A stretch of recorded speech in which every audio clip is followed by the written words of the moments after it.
Seperti diketahui, Doni Salmanan ternyata pernah membeli mobil mewah Porsche 911 Carrera S dari Arif Muhammad seharga 4 miliar rupiah.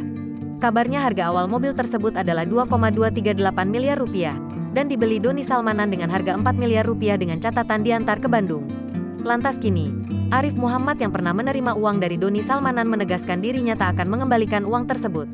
Hal itu diketahui saat Arif Muhammad menjawab pertanyaan dari salah satu warganet di Instagramnya.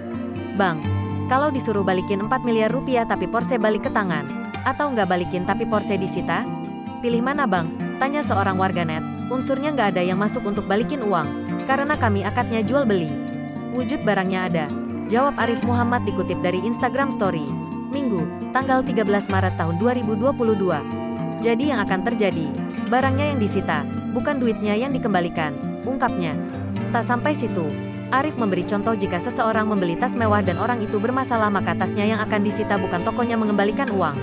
Arif Muhammad berharap penjelasannya bisa menjawab, karena ia merasa tak dikasih uang oleh Doni melainkan transaksi jual beli.